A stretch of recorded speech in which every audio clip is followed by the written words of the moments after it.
तो यहाँ पर हम देखते हैं ऑक्सिलरी पावर सर्किट के बारे में। WAG5 का बेसिक है और ऑक्सिलरी पावर सर्किट।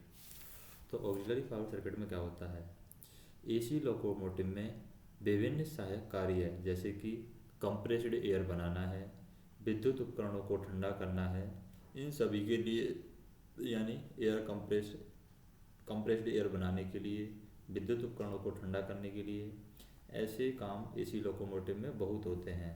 तो इन कामों के लिए यहाँ पर कुल 11 ऑक्सिलरीज लगाई गई हैं। तो यहाँ पर हम देख सकते हैं 11 ऑक्सिलरी लगाई गई है। MBMT1, MBMT2, MBRH, MCP1, MCP2, MCP1, MBSL1, MBSL2, MBSI1, MBSI2 और MPH और आरनो या QCVR जो भी है वो हम बता सकते हैं कि QCVR। तो ये 11 ऑक्सिलरी यहाँ पर लगाई गई हैं। अब क्या होता है कि ये 11 ऑक्सिलरीज हैं, ये सभी 3 फेज इंडक्शन मोटर हैं। जितनी भी 11 ऑक्सिलरीज हैं ये सब के सभी क्या हैं, 3 फेज इंडक्शन मशीन बोल सकते हैं या 3 फेज इंडक्शन मोटर हैं। किंतु लोको में OHE से मिलने वाली जो सप्लाई है, OHE से मिलने वाली सप्लाई हमें मिलती है सिंगल फेज। लोको में सिंगल फेज सप्लाई मिलती है हमें OHE से, लेकिन ये सभी किस पर काम करती हैं, ये सभी एक तरीके से 3 फेज इंडक्शन मोटर हैं। अतः लोको में सिंगल फेज को 3 फेज में बदलने का कार्य कौन करता है, जो सिंगल फेज आ रहा है इस सिंगल फेज को 3 फेज में बदलने का कार्य है। जैसे यहाँ पर ये प्लस है, ये माइनस है, ये सिंगल फेज है, तो इस सिंगल फेज को 3 फेज में बदलने का काम है, ये कर रहा है कौन, आरनो कर रहा है। और आरनो किसके द्वारा कन्वर्ट कर रहा है फेज, ये C118 और R118 के द्वारा ये आरनो कन्वर्ट कर रहा है। क्योंकि हम देखें यहाँ पर, जैसे इधर से चलते हैं हम, ये सप्लाई चली तो यहाँ पर आरनो ने इसमें चेंज कर दिया है, यानी W फेज में चेंज कर दिया है, इसमें C118 और R118 लगा दिया है। दूसरी हम नेगेटिव सप्लाई भी देखें हम तो सेकंड फेज से यहाँ पर 2 फेज लिए गए हैं, एक तो ये फेज लिया गया है, एक ये फेज लिया गया है। सिर्फ ऊपर वाले फेज में C118 और R118 लगा करके इसके फेज को चेंज किया गया है। तो हम कह सकते हैं कि आरनो कन्वर्टर है यहाँ पर सिंगल फेज सप्लाई को 3 फेज सप्लाई में कन्वर्ट करेगा। अब क्या होता है, यहाँ पर एक ऑक्सिलरी ट्रांसफार्मर है। ऑक्सिलरी ट्रांसफार्मर कौन सा है, ऑक्सिलरी ट्रांसफार्मर है TFWA। ये यहाँ पर ऑक्सिलरी ट्रांसफार्मर है TFWA, और TFWR है ये हमारा मेन ट्रांसफार्मर है, और TFWA है हमारा ऑक्सिलरी ट्रांसफार्मर। तो इसके बारे में बात करते हैं। तो ऑक्सिलरी ट्रांसफार्मर क्या है, यह एक स्टेप डाउन ट्रांसफार्मर है और इसमें 17 टर्न होते हैं। ऑक्सिलरी ट्रांसफार्मर कितने टर्न होते हैं, टोटल 17 टर्न होते हैं। पेंटो उठाने के बाद जब डीजे क्लोज करते हैं, जैसे ही हम पेंटो को उठाते हैं और पेंटो उठाने के बाद में जब हम डीजे को क्लोज करते हैं तो मेन ट्रांसफार्मर हमारा एनर्जाइज होता है। डीजे क्लोज किया हमने यहाँ पर, जैसे ही डीजे क्लोज करते ही QLM के थ्रू मेन ट्रांसफार्मर हमारा एनर्जाइज हो गया, क्योंकि QLM है ट्रांसफार्मर के प्रोटेक्शन के लिए लगाई गई है यहाँ पर। और जैसे ही मेन ट्रांसफार्मर एनर्जाइज होता है, ऑक्सिलरी ट्रांसफार्मर इसके इंडक्शन से यहाँ पर एनर्जाइज हो जाता है। इसका input voltage 380 volt AC single phase है। ऑक्सिलरी जो ट्रांसफार्मर है इसका इनपुट क्या है, 380 वोल्ट सिंगल फेज AC। इसका ऑक्सिलरी जो ट्रांसफार्मर है इसका इनपुट वोल्टेज है। ऑक्सिलरी ट्रांसफार्मर से सप्लाई जाती है आरनो कन्वर्टर। आरनो कन्वर्टर के U और V फेज को दी जाती है। ये U फेज को जा रही है यहाँ पर सप्लाई, जैसे इस तरीके से हम देख सकते हैं, एक तो U फेज और इस तरीके से V फेज को जा रही है। आरनो के U और V फेज को सप्लाई दी जाती है, और ये U और V फेज को सप्लाई दी जा रही है वो है 380 वोल्ट। अब बात करते हैं हम आरनो कन्वर्टर की। आरनो कन्वर्टर क्या है, ये आरनो कन्वर्टर है, ये कैब नंबर 2 के पीछे लगा हुआ है, पीछे कॉरिडोर नंबर 2 की ओर लगा हुआ है। कैब नंबर 2 के पीछे और कॉरिडोर नंबर 2 के पास में ये लगा हुआ है आरनो।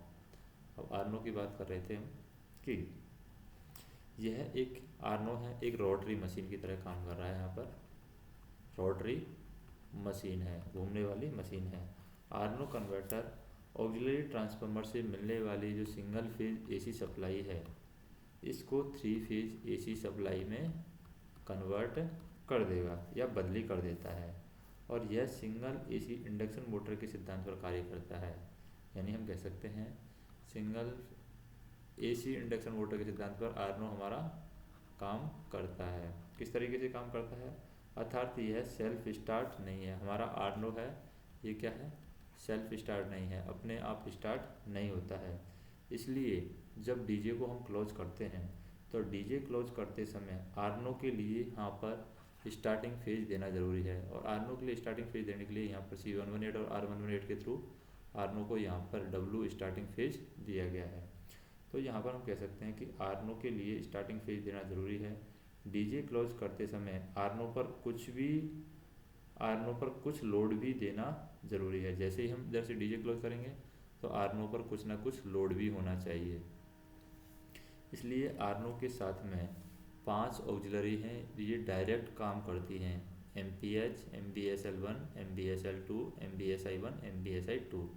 ये 5 ऑक्सिलरी हैं जो आर्नो के साथ चलती हैं, क्योंकि डीजे को क्लोज करते समय आर्नो को कुछ ना कुछ लोड देना ज़रूरी है।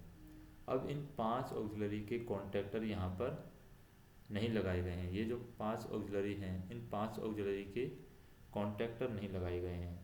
इन ऑक्सिलरी का नियंत्रण इनके प्रोग्राम स्विच के द्वारा किया गया है। यहाँ पर ये जो ऑक्सिलरी लगाए गए हैं इनका कॉन्टैक्टर नहीं है, इनका प्रोग्राम स्विच है। जैसे HPH है MPH के लिए, MBSL1 के लिए, MBSI1 के लिए HBSI1 है, MBSI2 के लिए HBSI2 है, और MBSL1 के लिए HBSL1 है, MBSL2 के लिए HBSL2 है। ये प्रोग्राम स्विच इनके लिए लगाए गए हैं। बाकी जो 6 ऑक्सिलरी हैं, बाकी 6 ऑक्सिलरी कौन सी है, MCP1, MCP2, MBRH, MBMT1 and MBMT2, ये और एक QCBR, ये बाकी 6 ऑक्सिलरी का नियंत्रण है, ये कॉन्टैक्टर के द्वारा होता है। यहाँ पर सब क्या लगाए गए हैं, कॉन्टैक्टर लगाए गए हैं। बाकी जो 6 ऑक्सिलरीज हैं उनके लिए यहाँ पर कॉन्टैक्टर लगाए गए हैं, जिन्हें लोको पायलट के द्वारा आवश्यकता के अनुसार इन ऑक्सिलरीज को, जो बाकी 6 ऑक्सिलरी हैं इनको लोको पायलट के द्वारा आवश्यकता के अनुसार चलाया जाता है। आर्नो की इनपुट क्षमता है वो है 150 kVA। आर्नो की अगर इनपुट क्षमता की बात करें तो इनपुट क्षमता है 150 kVA, आर्नो की इनपुट क्षमता है। और आर्नो की आउटपुट क्षमता की बात करें, आउटपुट क्षमता है आर्नो की 120 kVA। तो इनपुट क्षमता है 150 kVA आर्नो की, और आउटपुट क्षमता है 120 kVA। अब बात करते हैं आर्नो के लिए स्टार्टिंग फेज किस तरीके से दिया जाएगा। तो बात कर रहे हैं हम आर्नो के लिए स्टार्टिंग फेज के बारे में कि आर्नो के लिए स्टार्टिंग फेज किस तरीके से दिया जाएगा। तो हम क्या करते हैं, यहाँ पर आर्नो को स्टार्ट करने के लिए हमें TFW से सप्लाई यहाँ पर दी जाती है U एंड V फेज को। आर्नो को स्टार्टिंग फेज देने के लिए C118 कॉन्टैक्टर तथा R118 रेजिस्टेंस लगा करके यहाँ पर फेज डिफरेंस क्रिएट किया जाता है, और फेज डिफरेंस करके आर्नो स्टार्ट करने के लिए दिया जाता है। यह फेज डिफरेंस आर्नो को स्टार्ट करने के लिए दिया जाता है। डीजे क्लोज करते समय हम क्या करते हैं, BL डीजे को क्लोज करते हैं, BL DJ close and VLR DJ press करते हैं, और VLR डीजे प्रेस करते हैं तब हमारी क्या होता है, जब VLR डीजे हम प्रेस करते हैं तो Q45 और Q44 ये दो रेलें हमारी एनर्जाइज हो जाती हैं। Q45 और Q44 ये हमारी रेलें एनर्जाइज हो जाती हैं। इससे आर्नो स्टार्टिंग फेज, अब इसमें हम बात करें Q44 Q45 एनर्जाइज हो जाती है, जिससे क्या होता है, जिसमें आर्नो स्टार्टिंग फेज कॉन्टैक्टर C118 यहाँ पर क्लोज हो जाता है। तो ये C118 क्लोज हो जाता है क्योंकि Q45 और Q44 रिले एनर्जाइज हो जाती हैं, जिससे आर्नो का स्टार्टिंग फेज कॉन्टैक्टर C118 है वो क्लोज हो जाता है, और R118 रेजिस्टेंस है ये सर्किट में लग जाता है, जिससे आर्नो को स्टार्टिंग फेज मिलने से आर्नो यहाँ पर घूमने लगता है। अब मान लीजिए आर्नो का स्टार्टिंग फेज कट करना है, तो कट करने के लिए क्या करेंगे, कट करने के लिए सीधी सी बात है कि एक बार आरनो स्टार्ट होने के पश्चात स्टार्टिंग फेज कट ऑफ होना आवश्यक है। और आरनो के स्टार्टिंग फेज को दो प्रकार से कट ऑफ किया जा सकता है। कौन कौन से दो प्रकार हैं? एक तो है QCVR के द्वारा, QCVR के द्वारा, यानी हम कह सकते हैं QCVR रिले के द्वारा कि जब आरनो पर्याप्त गति से घूमने लगता है, यानी इसकी जो गति है उसे 90% गति से, या फिर इसमें आउटपुट बनाने लगता है 155 से 160 वोल्ट तक। अगर आरनो आउटपुट बनाने लगता है तब QCVR रिले है हमारी, ये क्या हो जाती है? एनर्जाइज हो जाती है। तो QCVR रिले एनर्जाइज हो जाती है, जिससे QCVR का जो NCI है, QCVR का NCI C118 की ब्रांच पर यहाँ पर खुल जाता है। QCVR का NCI C118 की ब्रांच पर यहाँ पर ओपन हो जाता है, और जिससे C118 ओपन हो जाएगा और आरनो का स्टार्टिंग फेज अपने आप कट ऑफ हो जाएगा, और साथ ही LSCHA की बत्ती बुझ जाती है। साथ ही क्या होता है? यहाँ पर LSCHBA की बत्ती यहाँ पर बुझ जाती है, LSCHBA की बत्ती बुझ जाएगी। अब बात करते हैं VLR DJ छोड़ते ही स्टार्टिंग फेज कट ऑफ होना। जैसे मान लीजिए हमने VL DJ ऑन किया, VLR DJ छोड़ते ही, VLR DJ छोड़, जैसे ही हमने VLR DJ छोड़ा तो आरनो का स्टार्टिंग फेज कट ऑफ हो जाता है। वो कौन सी विधि है? जैसे हम बात करें कि यदि किसी कारणवश हमारी जो QCVR रिले है ये एनर्जाइज ही नहीं होती है, कोई ऐसा कारण है जिसकी वजह से QCVR रिले है एनर्जाइज नहीं होती है, तो QCVR के C118 पर लगे NCI, या फिर हम कह सकते हैं QCVR के C118 जो हैं कॉन्टैक्टर, इसमें लगे NCI में अगर कुछ खराबी आ गई है तो ऐसे समय स्टार्टिंग फेज अपने आप कट ऑफ नहीं होगा। ऐसे समय VLR DJ हम छोड़ देते हैं, और जैसे ही VLR DJ छोड़ते हैं तो Q45 हमारी रिले है वो क्या हो जाती है? डी एनर्जाइज हो जाती है, डी एनर्जाइज। और इसका NOI है C118 की ब्रांच पर खुलने से।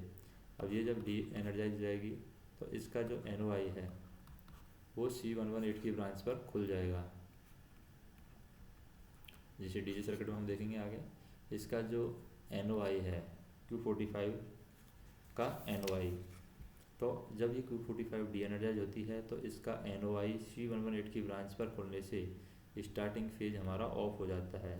यदि QCVAR में खराबी आती है तो LSCHA की बत्ती जलती रहेगी। अगर हम कहेंगे QCVAR में खराबी आई है तो यहाँ पर LSCHVA की बत्ती जलती रहती है। और DJ क्लोज करने के लिए यहाँ पर अगर हमें DJ को क्लोज करना है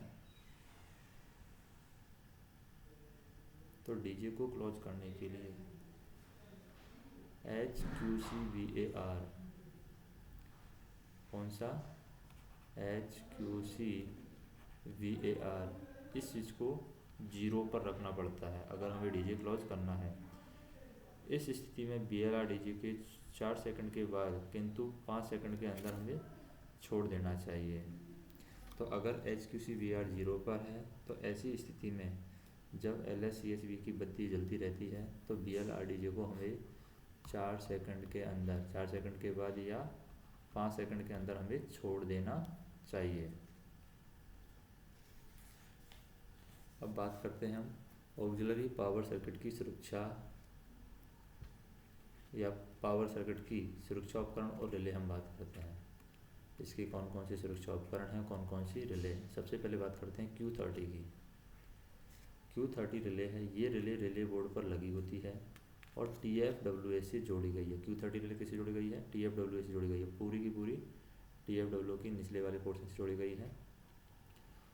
जो क्लोज करते समय BL DJ ऑन करते हैं, VLR DJ प्रेस करते हैं, तो हम क्या करते हैं? जब DJ क्लोज करते हैं तो BL DJ क्लोज और VLR DJ हम क्या करते हैं? प्रेस करते हैं। तब ऑक्सिलरी वोल्टेज है कितना होता है? जब VLR DJ प्रेस करते हैं तो ऑक्सिलरी वोल्टेज होता है 215 वोल्ट AC। जब ये ऑक्सिलरी वोल्टेज 215 वोल्ट AC होता है तो Q45 के जो NOI हैं यहाँ पर Q45 के NOI के द्वारा Q30 एनर्जाइज हो जाती है। जैसे ये 415 वोल्ट AC सप्लाई होती है तो इसके NOI यहाँ पर क्लोज जाते हैं, क्यों इसके NOI के द्वारा ये Q30 रिले हमारी एनर्जाइज हो जाती है। और BLRDJ छोड़ते हैं, जैसे ही हम BLRDJ को छोड़ते हैं तो इसके छोड़ने से Q45 है ये वापस से डी एनर्जाइज हो जाएगी।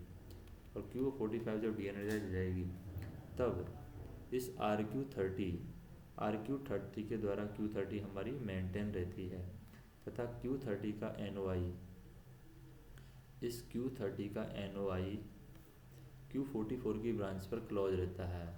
Q44 की ब्रांच पर इसका NOI है वो क्लोज होकर के Q44 को मेंटेन रखता है, जो कि हम डीजे सर्किट में देखते हैं कि RQ30 के द्वारा मेंटेन रहती है और Q30 का NOI है Q44 की ब्रांच पर क्लोज होकर के Q44 को मेंटेन रखती है।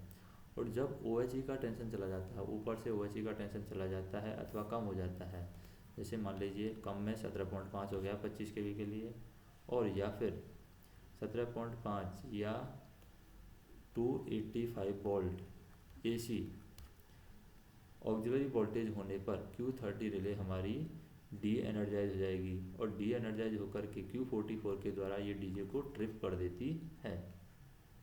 अब बात करते हैं आर्नो protection relay QCVR।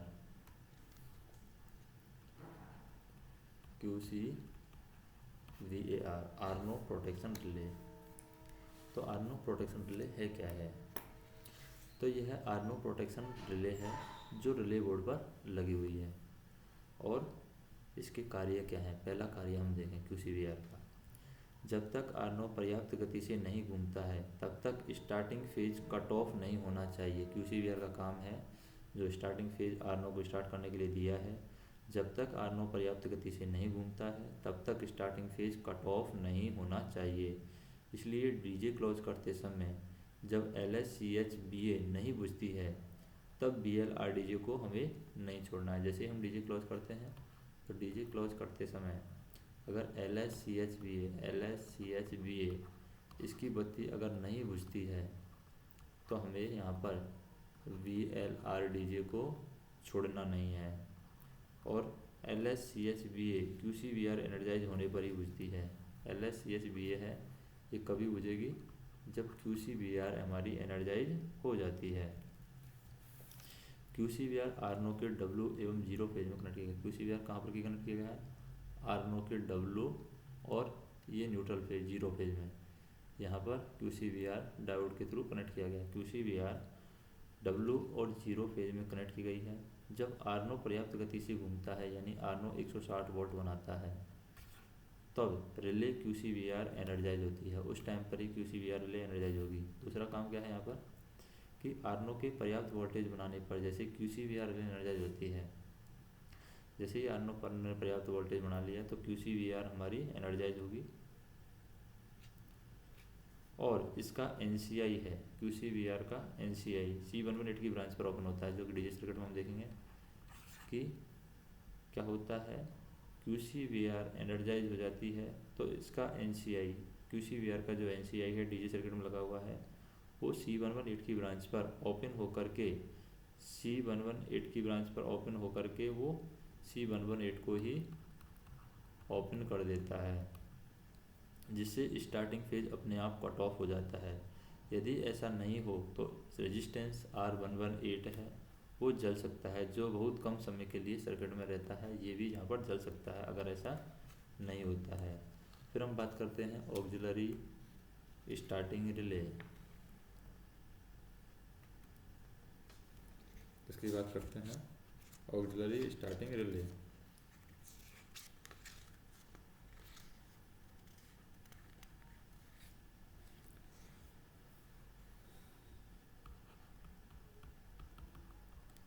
Auxiliary starting relay. Auxiliary starting relay क्या है? Q100 है। ये है हमारी ऑक्सिलरी स्टार्टिंग रिले Q100। अब Q100 है वो डीजे सर्किट में हम देखेंगे आगे। Q100 यानी जब डीजे क्लोज करते हैं तो आर्नो के साथ में 5 ऑक्सिलरी चलती हैं। Q100 ऑक्सिलरी स्टार्टिंग रिले है, तो इसके अकॉर्डिंग बात करें हम, तो जब डीजे क्लोज करते हैं तब आर्नो के साथ में 5 ऑक्सिलरी चलती हैं। कौन कौन सी? MPH, MVSL1, MVSL2, MVSI1, MVSI2। और यदि आर्नो के साथ स्टार्ट होते ही अन्य ऑक्सिलरी भी जोड़ दिए जाए, 5 के अलावा बाकी भी जोड़ दिए जाएँ, तो आर्नो ओवरलोड होकर के जल सकता है। अतः ऐसा न हो, इसलिए यहाँ पर आर्नो को जलने से प्रोटेक्शन के लिए Q100 के सर्किट में लगा C118 का NCI क्लॉकवर्क मैकेनिज्म के कारण होता है। यानी यह रिले C118 के खुलने के 5 सेकंड बाद एनर्जाइज होती है। Q100 है रिले, ये C118 के खुलने, जैसे C118 ओपन होता है उसके 5 सेकंड बाद ये एनर्जाइज होती है। तो ये 5 सेकंड बाद एनर्जाइज होती है क्योंकि Q100 के सर्किट में लगा C118 का NCI जो है क्लॉकवर्क मैकेनिज्म के कारण क्या होता है, क्लॉकवर्क मैकेनिज्म के कारण बंद होने के लिए 5 सेकंड का समय लेता है C118 का NCI, क्योंकि उसके अंदर क्लॉकवर्क मैकेनिज्म है जिसकी वजह से वो 5 सेकंड का समय लेता है। और Q100 के जो NOI है, जो कि हम डीसी सर्किट में देखते हैं आगे, कि डीसी सर्किट और सर्किट में कहीं पे देखेंगे कि Q100 के NOI ऑक्सिलरी कंट्रोल सर्किट पर लगे हुए हैं। जो भी Q100 के NOI हैं वो ऑक्सिलरी कंट्रोल सर्किट पर लगे हैं। और यदि BL स्विच भी क्लोज है, मान लीजिए हमारा क्या है, BL स्विच भी क्लोज है, तो भी अन ऑक्सिलरी 5 सेकंड के बाद ही चलेगी। फिर है ऑक्सिलरी अर्थ फॉल्ट रिले QOA, ऑक्सिलरी अर्थ फॉल्ट रिले QOA क्या है ये?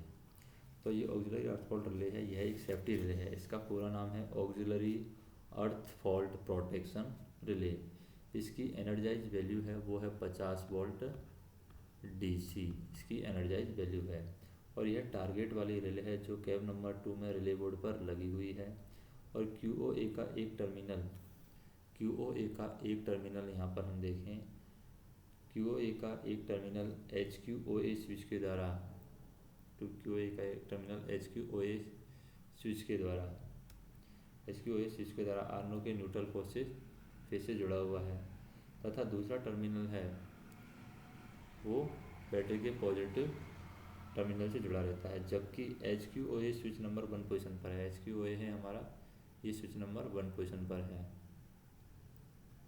और जब ऑक्सिलरी पावर सर्किट में आर्नो या इसकी ऑक्सिलरी, जैसे हम देखें ऑक्सिलरी पावर सर्किट में, जब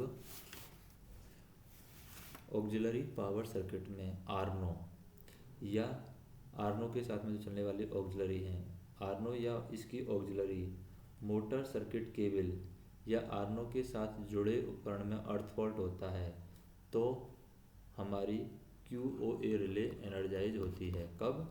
जब हम कह सकते हैं कि जब ऑक्सिलरी पावर सर्किट में आर्नो या आर्नो के साथ में इसकी जो ऑक्सिलरी मोटर सर्किट हैं, जो भी आर्नो के साथ में MPH है, MVSL1, MVSL2, MVSI1, MVSI2, जब इनमें भी कोई अर्थ फॉल्ट होता है या मोटर सर्किट केबल या आर्नो से जुड़े हुए उपकरण में कहीं भी कोई भी अर्थ फॉल्ट होता है, तब QOA रिले एनर्जाइज होगी और डीजे को ये ट्रिप कर देगी, डीजे को ट्रिप कर देती है। अब जिससे अर्थ फॉल्ट के कारण से होने वाले नुकसान से बचा जा सकता है, तो हम क्या करेंगे, इसका टारगेट गिर जाएगा QOA का, ऑक्सिलरी मोटर का, ऑक्सिलरी रिले का। तो टारगेट गिरने पर हमें कुछ उपकरणों में आग, धुआं, जलने की गंध के लिए जांच करना है, जैसे कि आर्नो कन्वर्टर, सभी जो ऑक्सिलरी हैं वहाँ पर चेक करना है। CCBA हमें चेक करना है, CCBA बैटरी का फ्यूज हमें चेक करना है। RTPR head switch board, cab heater हमें चेक करना है, कैब हीटर,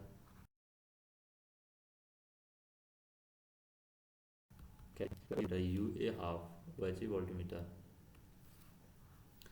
क्या है OHE वोल्टमीटर, तो OHE वोल्टमीटर है UA हाफ। तो OHE तथा ऑक्सिलरी का वोल्टेज देखने के लिए दोनों कैब में एक एक वोल्टमीटर लगा होता है, दोनों कैब के अंदर एक एक वोल्टमीटर, जैसे UA है यहाँ पर UA हाफ, तो हम कह सकते हैं कि OHE और ऑक्सिलरी का वोल्टेज देखने के लिए OHE ऊपर आ रहा है, ऑक्सिलरी का वोल्टेज इधर जा रहा है, तो ऑक्सिलरी का वोल्टेज देखने के लिए और OHV का वोल्टेज देखने के लिए। दोनों कैब में एक एक वोल्ट मीटर लगा हुआ है। उन्हें ऑक्सिलरी ट्रांसफार्मर से CCUA फ्यूज द्वारा जोड़ा गया है। तो यहाँ पर ऑक्सिलरी ट्रांसफार्मर से यहाँ पर CCUA फ्यूज के द्वारा जो भी ऑक्सिलरी हमें मिल रही हैं या दिख रही हैं उनके साथ में जोड़ा जाता है। और यदि CCUA फ्यूज जल जाता है, ये CCUA फ्यूज जल जाता है तो दोनों कैब में OHV के वोल्टमीटर कार्य नहीं करते हैं। दोनों ही कैब में OHV वोल्टमीटर कार्य नहीं करेंगे यदि CCUA फ्यूज जल जाता है। इसमें दो स्केल होती हैं CCUA फ्यूज में। एक स्केल पर OHV वोल्टेज होता है और दूसरी जो मीटर होता है यहाँ पर UA, तो UA वोल्टमीटर है, इसमें दो रीडिंग शो होती है। एक तो कौन सी, एक स्केल पर तो OHV का वोल्टेज दिखाएगा और दूसरे स्टेज पर ऑक्सिलरी का वोल्टेज बताता है। यानी कि एक ही सुई OHV और TEWA का अनुपातिक वोल्टेज बताती है। OHV एंड TEWA का ये अनुपात बताती है। फिर ऑक्सिलरी पावर सर्किट में लगे अन्य उपकरण कौन कौन से हैं।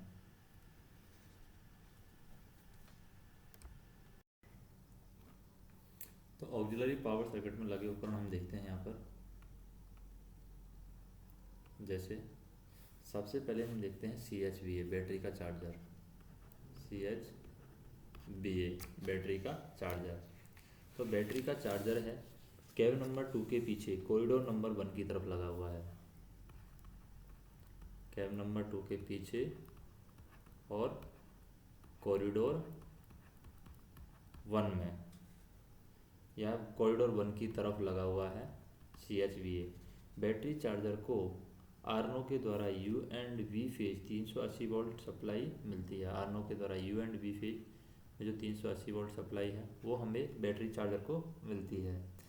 बैटरी चार्जर एक स्टेप डाउन ट्रांसफार्मर है, रेक्टिफायर यूनिट और मैग्नेटिक एम्पलीफायर से बनी एक यूनिट है। यानी कि हम कह सकते हैं कि बैटरी चार्जर के अंदर क्या है, स्टेप डाउन ट्रांसफार्मर है, रेक्टिफायर यूनिट और है मैग्नेटिक एम्पलीफायर से बनी एक यूनिट है।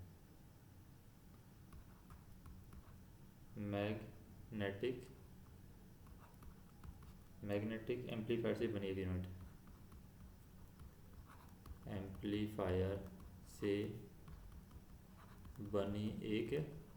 यूनिट है।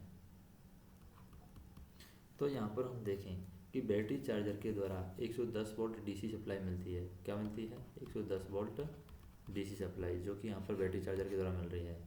अब इस सप्लाई के द्वारा लोकोमोटिव पर लगी सभी बैटरियों को चार्ज करते हैं, क्योंकि बैटरी चार्जर के द्वारा 110 वोल्ट DC सप्लाई मिलती है और इसी 110 वोल्ट DC सप्लाई से जितने भी लोकोमोटिव पर बैटरी लगी हैं उनको चार्ज करते हैं। बैटरी चार्जर यूनिट पर एक एमीटर लगाया जाता है। जो भी बैटरी चार्जर यूनिट होगी उस बैटरी चार्जर यूनिट पर क्या लगाया जाएगा, एक एमीटर लगाया जाता है जो कि बैटरी चार्जिंग करंट को दर्शाता है। बैटरी चार्जर के लिए एक प्रोग्राम स्विच होता है जिसे हम बोलते हैं HCHVA। ये प्रोग्राम स्विच बैटरी चार्जर के लिए होता है। अब बात करते हैं हम नॉच रिपीटर की, NR नॉच रिपीटर। तो वर्तमान में सभी लोगों के नॉच रिपीटर को सेल्सन ट्रांसफार्मर के स्थान पर क्या किया है, सभी लोगों के नॉच रिपीटर को सेल्सन ट्रांसफार्मर TFS के स्थान पर बैटरी चार्जर या TFVT से सप्लाई दी जाती है। तो जो भी नॉच रिपीटर है, इस नॉच रिपीटर को सप्लाई कहाँ से आती है, पहले आती थी सेल्सन ट्रांसफार्मर से, अब आती है बैटरी चार्जर से आती है, या तो बैटरी चार्जर से या फिर TFVT से ये नॉच रिपीटर को सप्लाई आती है। बैटरी चार्जर पर नॉच रिपीट का MCB लगा है। बैटरी चार्जर होता है, उस बैटरी चार्जर पर नॉच रिपीट का क्या लगा हुआ है, MCB लगा हुआ है। इसके ट्रिप होने पर नॉच रिपीटर काम नहीं करता है, अतः उसे रीसेट करना है। तो ये अगर वो MCB ट्रिप हो गई है नॉच रिपीट करने वाली, तो हमें इससे क्या हो सकता है, बैटरी चार्जर नॉच रिपीट का MCB लगा हुआ है और जिसके ट्रिप होने पर हमें नॉच रिपीटर काम नहीं करता है और फिर नॉच रिपीटर को हमें रीसेट करना होगा। फिर बात करते हैं headlight transformer, RTPR headlight transformer. Headlight transformer क्या है? तो RDPR है, यह ट्रांसफार्मर कैब 2 के पीछे कॉरिडोर नंबर 2 की तरफ लगा होता है। RDPR को U और V फेज से 380 वोल्ट, ये U और V फेज से 380 वोल्ट AC इनपुट सप्लाई मिलती है RTPR को, जिसकी दक्षता है RTPR की वो है 6 एम्पियर। तो हम कह सकते हैं RTPR को U और V फेज से 380 वोल्ट AC इनपुट सप्लाई मिलती है।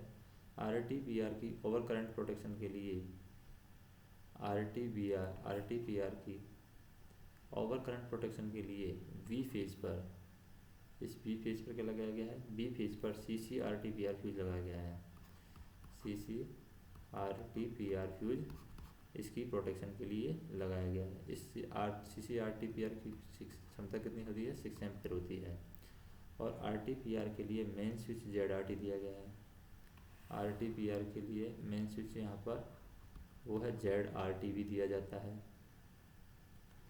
और जिसे ऑन करने पर RTPR की प्राइमरी वाइंडिंग चढ़ जाती है। जैसे ही यहाँ पर ZRT को ऑन करते हैं, तो ZRT को ऑन करते ही RTPR की प्राइमरी वाइंडिंग यहाँ पर चार्ज हो जाती है। RTPR मतलब हेडलाइट ट्रांसफार्मर की प्राइमरी वाइंडिंग चार्ज हो जाती है, और RTPR की सेकेंडरी वाइंडिंग से यहाँ पर 32 वोल्ट निकलता है, 24 वोल्ट निकलता है और 16 वोल्ट।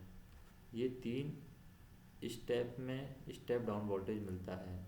तो ये 32 वोल्ट है, ये 32 वोल्ट दोनों हेडलाइट तेज़ चलाने के लिए है। हेडलाइट को जब तेज़ चलाना हो, लोगों की हेडलाइट को तेज़ चलाने के लिए 32 वोल्ट है।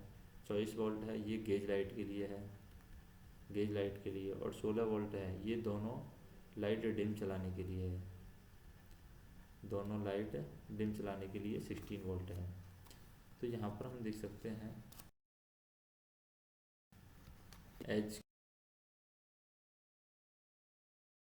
QVSL2, यानी कि यहाँ पर मोटर लगी हुई है, यहीं पर इसका रिले लगा हुआ है।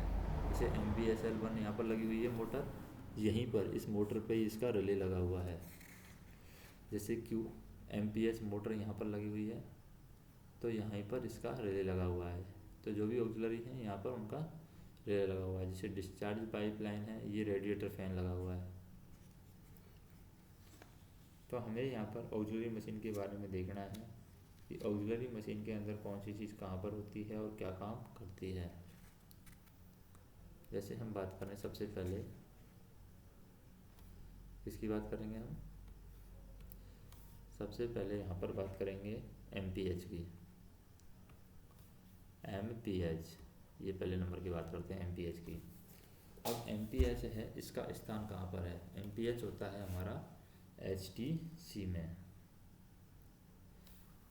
MPH की बात कर रहे हैं हम, MPH होता है हमारा HTC में, और इसका जो हॉर्स पावर है वो है 4.3 HP का हॉर्स पावर मोटर का। प्रोग्राम स्विच है, इसके लिए प्रोग्राम स्विच हम HPH यूज करते हैं। और इसका काम क्या है MPH का? TFWR के तेल को सर्कुलेट करना। तो इसका काम है TFWR का जो तेल है इसको सर्कुलेट करना। अब बात करते हैं MBSL1 की, इसकी बात करते हैं MBSL1। MBSL1 है, ये भी हमारी HTC में लगी हुई है, लेकिन इसका जो HP है वो है 3.0 HP है इसका MBSL1 का। और इसका प्रोग्राम स्विच क्या होगा? HVSL1 होगा। इसकी रिले का नाम क्या होगा? QVSL1 होगा। और इसका काम क्या है MBSL1 का? SL1 को ठंडा करना इसका काम है। इसी तरीके से MBSL2 का SL2 को ठंडा करना काम है। और MBSL2 की रिले क्या होगी? QVSL2 होगी। MBSL2 का प्रोग्राम स्विच क्या होगा? HVSL2 होगा। और HTC में ये होगा MBSL2, और इसके अंदर भी प्रेशर 3.0 होगा। नेक्स्ट हम बात करें MBSI1 एंड MBSI2। तो ये चौथी, ये पांचवी, MBSI1 और MBSI2 हैं, दोनों HTC में है, दोनों का HP है 3.0 है, और दोनों का जैसे MBSI1 और MBSI2 MBSI 1 के लिए जो स्विच है वो है HVSI 1, MBSI 2 के लिए जो स्विच है वो है HVSI 2। और MBSI 1 का काम क्या है? MBSI 1 का काम है RSI 1 को ठंडा करना। MBSI 2 का काम क्या है? RSI 2 को ठंडा करना। फिर हम बात करते हैं MCP की। MCP 1, MCP 2 और MCP 3। यहाँ पर एक MCP 3 भी लगाया गया है जो यहाँ पर दिखाया नहीं गया है। यहाँ पर होगा MCP 3, ये कैब 1 के पीछे लगा हुआ है, तो यहाँ पर कॉन्ट्रैक्टर होगा C103। तो MCP 3 लगाया गया है यहाँ पर। अब ये MCP 1, MCP 2, MCP 3 लगाया गया है, इनका जो HP होगा वो होगा 12.6 HP। और ये कहाँ पर लगे हैं? सब HCP में। इनका प्रोग्राम स्विच है SCP और इनका जो BL स्विच है वो है BLCP, इनका BL स्विच है। और इनके लिए कॉन्टैक्टर जो लगे हैं MCP 1 के लिए 101, C101, MCP 2 के लिए C102, MCP 3 के लिए C103। और इनका काम क्या है? MCP का कंप्रेस्ड हवा बनाना इनका काम है, कंप्रेस्ड हवा बनाना। फिर बात करते हैं हम MBRH। MBRH क्या है? MBRH HTC में है और इसका जो HP है वो 30 HP की होती है। MBRH प्रोग्राम स्विच है इसका HVRH और रिले है QVRH, इसकी रिले है। और कॉन्टैक्टर है इसका C107। MBRH का कॉन्ट्रैक्टर क्या है? C107। और इसका काम क्या है MBRH का? इसका काम है TFWR तेल तथा RPS को ठंडा करना, यानी TFWR का जो तेल है उसको ठंडा करना और RPS को ठंडा करना इसका काम है। RPS को ठंडा करना MBRH का काम है। अब बात करते हैं MBMT 1 और MBMT 2 के काम की। MBMT 1 और MBMT 2। तो MBMT 1 और MBMT 2 है। MBMT 1 है ये कैब फर्स्ट के पीछे है। जैसे कि क्या होता है MBMT 1 है वे कैब 1 के पीछे होगा MBMT 1, और कैब 1 के पीछे होगा तो इसमें 35 HP की मोटर होगी। और MBMT 2 भी है, ये भी 35 HP की मोटर होगी। और MBRH हमारी 30 HP की मोटर होती है। बाकी MCP है हमारी 12.6 HP की मोटर होती है। MBSL और MBSI हमारी 3.0 HP की मोटर होती है। और MPH हमारी 4.3 HP की मोटर होती है। तो MBMT 2 है इसका कॉन्ट्रैक्टर होता है 106। MBMT 1 है इसका कॉन्ट्रैक्टर होता है 105। और इनके जो स्विच होते हैं प्रोग्राम स्विच वो होते हैं VL VMT, इनके स्विच होते हैं। और MBMT 1 है ये हमारी ट्रैक्शन मोटर 1, 2, 3 को ठंडा करती है। और MBMT 2 है ये हमारी ट्रैक्शन मोटर 4, 5, 6 को ठंडा करती है। अब कुछ हम ट्रेवल शूटिंग देखते हैं। जैसे ट्रेवल शूटिंग में क्या है, मान लीजिए MPH फेल होने पर गाड़ी कार्य करना। MPH फेल हो गया है तो गाड़ी कार्य किस तरीके से किया जाएगा। जैसे क्या हो गया है हमारा MPH फेल होने पर गाड़ी कार्य करना, MPH फेल हो गया है तो किस तरीके से गाड़ी कार्य हम करेंगे। तो सबसे पहले हमें क्या करना है, संकेत क्या है MPH फेल होने का? DJ क्लोज करते समय DJ हमारा है ये 5.6 सेकंड में क्या हो जाएगा? DJ ट्रिप हो जाएगा। तो इसका निवारण कैसे करना है? इसका निवारण करने के लिए हमें HPH को 0 पर रखना है और MBRH का कार्य हमें सुनिश्चित करना है कि MBRH कार्य कर रही है, HPH को हम 0 पर रखेंगे।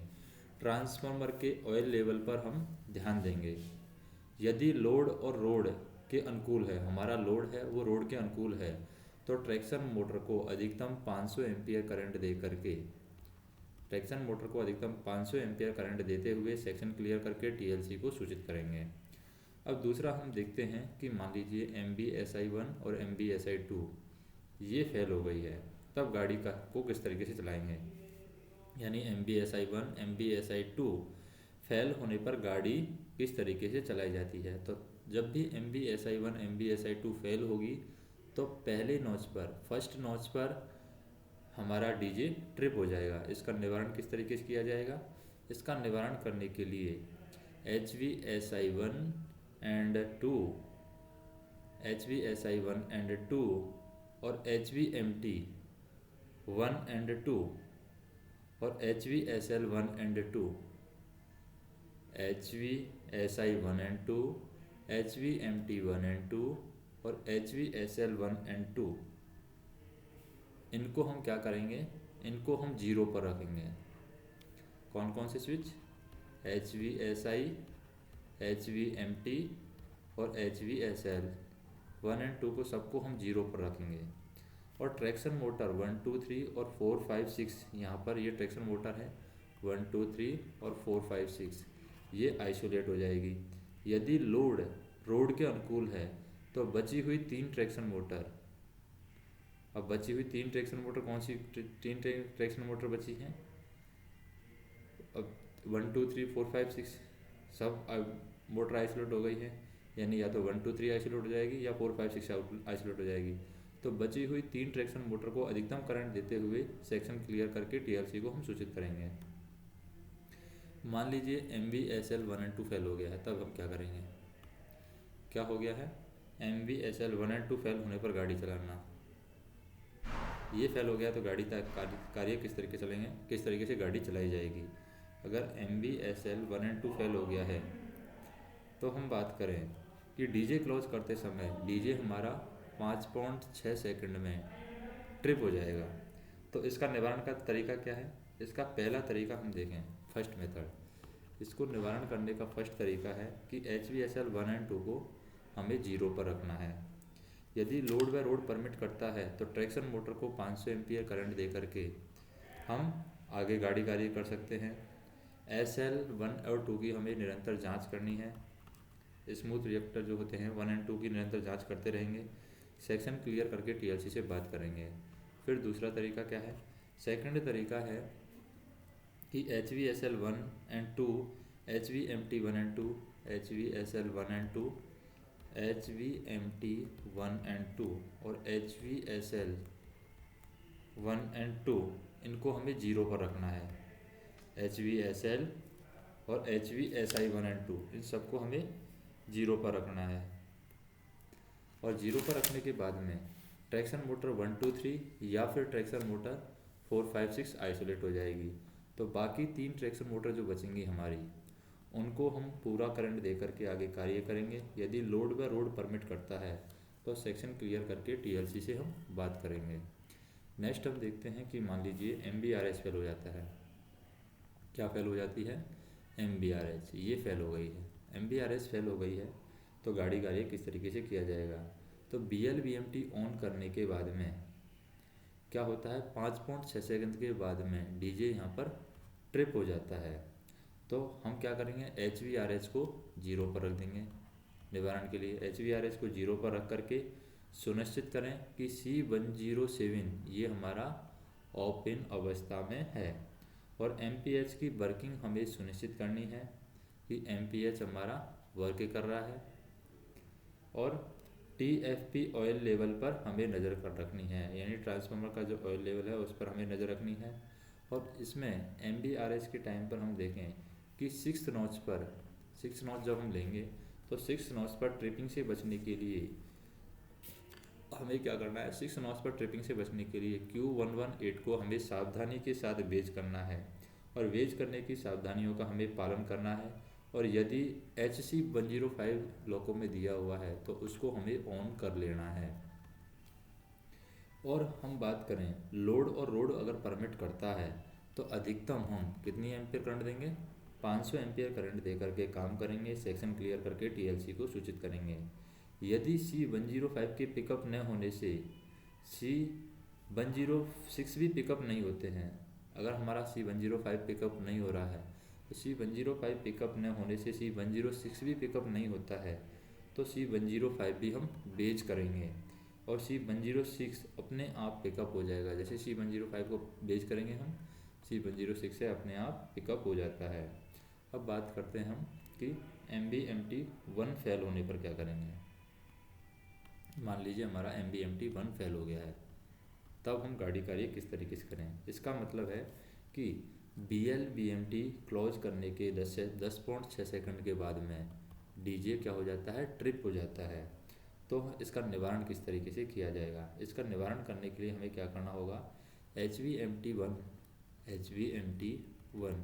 इसको हमें 0 पर रखना है, 0 पर रखकर सुनिश्चित करना है। और C105 हमारा ओपन अवस्था में होना चाहिए। यदि लोड और रोड परमिट करता है तो सभी ट्रैक्शन मोटर को 500 एम्पियर करंट दे करके गाड़ी कार्य करें। सेक्शन क्लियर करके TLC को हमें सूचित करना है। और नॉन मॉडिफाइड लोको में HVMT1 को 0 पर रखने पर संबंधित ग्रुप आइसोलेट हो जाएगा। जो नॉन मॉडिफाइड लोको है इसमें HVMT को 0 पर रखेंगे तो संबंधित ग्रुप है यानी ट्रैक्शन मोटर 1 2 3 आइसोलेट हो जाएगा। इसी तरीके से दूसरा हम देखें कि मान लीजिए MBMT2 फेल हो गया है। कौन हो गया है? MBMT2 फेल हो गया है। अगर MBMT2 फेल हो गया है तो हम क्या करेंगे, VLVMT क्लोज करने के बाद में या BLVMT क्लोज करने के 15.6 सेकंड के बाद में, VLVMT क्लोज करने के 15.6 सेकंड के बाद में डीजे ट्रिप होता है। इसका निवारण कैसे करेंगे हम? इसका निवारण करने के लिए HVMT2 को हमें कहाँ पर रखना है, 0 पर रख करके C106 को ओपन होना चेक करेंगे कि C106 ओपन होना चाहिए, ओपन होना सुनिश्चित करेंगे। यदि लोड और रोड परमिट करता है तो सभी ट्रैक्शन मोटर को 500 एम्पियर करंट दे करके गाड़ी कार्य करेंगे। और सेक्शन क्लियर करके TLC को हम यहाँ पर सूचित करेंगे। नॉन मॉडिफाइड लोको में HVMT1 को 0 पर रखने पर संबंधित ग्रुप आइसोलेट हो जाता है। नेक्स्ट हम देखते हैं कि मान लीजिए HVMT1 और HVMT2 दोनों ही एक साथ फेल हो गए हैं। HVMT1 एंड HVMT2 दोनों ही फेल हो गए हैं तो हमें क्या करना होगा, MBMT1 और MBMT2 दोनों ही फेल हो गए हैं तो हमें HVMT1 और HVMT2 दोनों को हम 0 पर रखेंगे। C105 और C106 ओपन पोजीशन पर होना सुनिश्चित करेंगे। लोड और रोड अगर परमिट करता है तो सभी ट्रैक्शन मोटर को हम 500 एम्पियर करंट दे करके गाड़ी कार्य करेंगे। सेक्शन क्लियर करके TLC को सूचित करेंगे। नॉन मॉडिफाइड लोको में HVMT1 HVMT2 को 0 पर रखने पर संबंधित ग्रुप आइसोलेट होगा। ऐसे लोको से निम्न तरीके से गाड़ी कार्य करेंगे, जैसे कि सावधानी पूर्वक हम क्या करेंगे, C105 C106 कॉन्टैक्टर कॉइल के पॉजिटिव वायर को हम डिस्कनेक्ट करेंगे। सावधानी पूर्वक C105 C106 का जो पॉजिटिव वायर है उसको हमें सावधानी पूर्वक डिस्कनेक्ट करना है तथा इंसुलेटेड हमें टैप लगाएंगे। इसको आइसोलेट करके या डिस्कनेक्ट करके इंसुलेटेड यहाँ पर टैप लगाएंगे, इंसुलेटेड टैप। फिर क्या करना है, फिर हमें क्या करना है यहाँ पर, जैसे कि हमें ये देखना है कि C105 C106 है ये ओपन अवस्था में है। फिर HVMT1 और HVMT2 है, इसको हम पोजीशन HVMT1 और HVMT2 की पोजीशन है इसको नंबर 3 पर रखेंगे। और यदि लोड और रोड परमिट करता है तो 500 एम्पियर करंट देकर के कार्य करेंगे। सेक्शन क्लियर करके TLC को हम सूचित करेंगे। फिर हम देखते हैं नेक्स्ट, अब यहाँ पर हम देखते हैं जैसे कि मान लीजिए हमारी MCP 1 2 3 फेल होने पर या कोई, हम यहाँ पर देखते हैं कि MCP 1 फेल हो गई है या 2 फेल हो गई है या 3 फेल हो गई है या कोई एक MCP फेल हो गई है या 2 MCP फेल हो गई है, तो हम गाड़ी कार्य किस तरीके से करेंगे। संकेत क्या होगा, MR का प्रेशर यहाँ पर नहीं बढ़ेगा। MR के अंदर जो प्रेशर है वो नहीं बढ़ेगा तो हमें पता चल जाएगा कि MCP काम नहीं कर रहे हैं। इसका निवारण कैसे करेंगे, SCP की ऐसी पोजीशन रखें कि संबंधित MCP आइसोलेट हो जाए। जैसे कि MCP 3 को आइसोलेट करना चाहें तो SCP को 3 पोजीशन पर रखेंगे। मान लीजिए 1 और 3 को आइसोलेट करना चाहते हैं तो SCP की पोजीशन को 1 और 3 पर रखेंगे। तो SCP को अगर 0 पर रखेंगे तो तीनों हमारे काम करेंगे, यानी जो 0 पर रखेंगे तो तीनों ही काम नहीं करेंगे, MCP 1 MCP 2 MCP 3। तो संबंधित कॉन्ट्रैक्टर का होना सुनिश्चित करेंगे, जैसे कि C101 ओपन हुआ है या C102 ओपन हुआ है या C103 ओपन हुआ है, ये हमें चेक करना है। अब देखते हैं QOA का टारगेट गिरने के साथ डीजे ट्रिप होना। जैसे QOA का अगर टारगेट गिरता है तो इसके साथ में डीजे ट्रिप होता है, तब हम क्या करते हैं, तो QA का टारगेट गिरने पर डीजे ट्रिप होता है, उसका निवारण हम किस तरीके से कर सकते हैं। तो QA के टारगेट की बात करें कि QA का टारगेट गिरने पर सबसे पहले ऑक्सिलरी पावर सर्किट आर्नो, auxiliary, cab heater, cab fan, आर RTPR, बैटरी चार्जर और कॉन्टैक्टर पैनल इत्यादि की हम जांच करेंगे। जैसे QA का टारगेट गिरेगा तो क्या क्या चीज़ चेक करेंगे हम आर्नो चेक करेंगे, आर्नो के बाद में ऑक्सिलरी हम चेक करेंगे, ऑक्सिलरी हम के बाद में हम कैव हीटर चेक करेंगे, कैव हीटर के बाद में हम कैव फैन चेक करेंगे, कैव फैन के बाद में हम RTPR चेक करेंगे, RTPR चेक करेंगे, हम बैटरी चार्जर चेक करेंगे, बैटरी चार्जर के बाद में हम कॉन्टैक्टर पैनल चेक करेंगे, कॉन्टैक्टर पैनल हम चेक करेंगे और इनमें असामान्यता पाए जाने पर उन्हें हम आइसोलेट करेंगे। जिसमें भी असामान्यता पाई जाएगी, आर्नो में असामान्यता पाई जाएगी तो आर्नो को आइसोलेट करेंगे और कॉन्टैक्टर में पाई जाएगी तो कॉन्टैक्टर को आइसोलेट करेंगे। उसके बाद में अगर ये सामान्य रहने पर हम क्या करेंगे, QA को रीसेट करेंगे तथा फिर उसके बाद में हम क्या करेंगे, उसके बाद में BLCP या BLCPD दबा करके हम क्या करेंगे, VLCP या फिर हम कह सकते हैं VLCPD दबा करके VLBMT स्विच को ओपन करेंगे।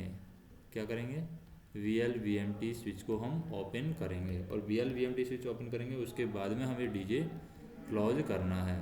तो VLBMT स्विच ओपन करने के बाद में DJ क्लोज करना है। यदि टारगेट दोबारा DJ क्लोज करते ही गिरता है, अगर टारगेट हमारा दोबारा जैसे ही हमने DJ क्लोज किया तभी दोबारा टारगेट गिरता है तो हम क्या करेंगे, मान लीजिए DJ का ट्रिप हो जाता है, दोबारा टारगेट गिर जाता है QA का, यानी दोबारा टारगेट दोबारा DJ क्लोज करते ही गिर जाता है तो अर्थ फॉल्ट होगा। अर्थ फॉल्ट कहाँ पर हुआ है, तो हमें ध्यान रखना है कि अर्थ फॉल्ट हुआ है और कहाँ पर हुआ है अर्थ फॉल्ट, या तो आर्नो में अर्थ फॉल्ट हुआ है, या फिर MPH में अर्थ फॉल्ट हुआ है, या फिर MBSL 1 एंड 2 में अर्थ फॉल्ट हुआ है, MBSL 1 एंड 2 में अर्थ फॉल्ट हुआ है, या MBSI 1 और 2 में अर्थ फॉल्ट हुआ है, या फिर बैटरी चार्जर में अर्थ फॉल्ट हुआ है, या फिर कैव हीटर में अर्थ फॉल्ट हुआ है, या फिर TFBT या RTPR में होगा, TFBT में अर्थ फॉल्ट हुआ है, या फिर RTPR में अर्थ फॉल्ट हुआ है। इनमें से किसी में भी अर्थ फॉल्ट होगा तो QOA का टारगेट गिरेगा। तो हमें क्या करना है, ऐसे समय में सर्वप्रथम हमें क्या चेक करना है, सबसे पहले हमें कैव हीटर है इसको आइसोलेट करना है, कैव हीटर के बाद में TFBT को आइसोलेट करना है, TFBT को आइसोलेट करने के बाद में हमें RTPR आइसोलेट करना है। तो सबसे पहले कैव हीटर, TFBT, RTPR को आइसोलेट करना है। QOA रीसेट करके DJ क्लोज करें। इसके बाद में हमें QOA को रीसेट करने के बाद में हमें क्या करना है, QOA रीसेट करने के बाद में हमें DJ को क्लोज करना है। अब DJ क्लोज करने के बाद में क्या करना है, यदि फिर से QOA के साथ DJ ट्रिप होता है, QOA का टारगेट वापस से गिरता है और DJ वापस से ट्रिप होता है, तो हमें क्या करना है, हमें यहाँ पर फिर MPH भी आइसोलेट करना है, MPH, MBSL 1 and 2, MBSI 1 and 2 तथा बैटरी चार्जर को एक एक करके आइसोलेट करना है और जिसको आइसोलेट करके QOA का टारगेट नहीं गिरता है उससे संबंधित सावधानियों का पालन करते हुए गाड़ी का काम करना है।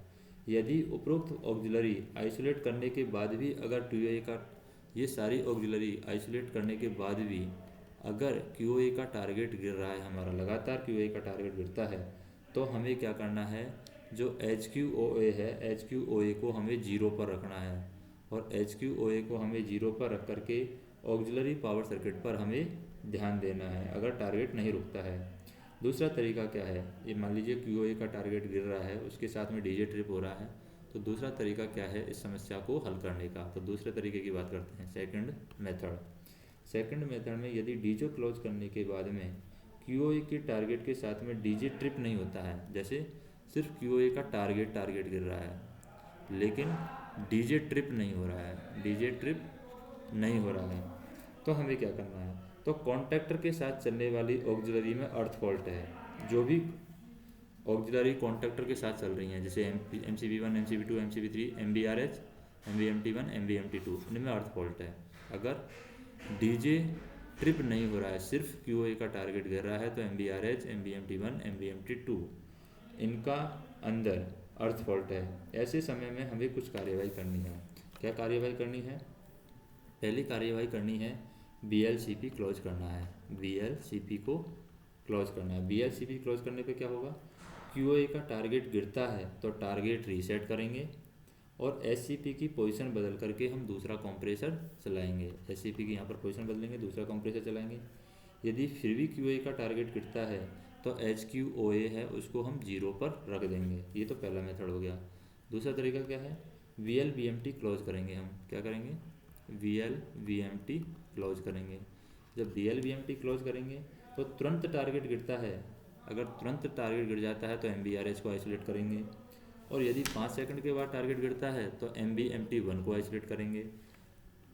अगर 10 सेकंड के बाद टारगेट गिरता है तो MBMT2 को आइसोलेट करेंगे, और यदि टारगेट गिरना बंद नहीं होता है तो HQoA को हम 0 पर ले आएंगे। उसके बाद में हम देखते हैं ऑक्सिलरी कंट्रोल सर्किट।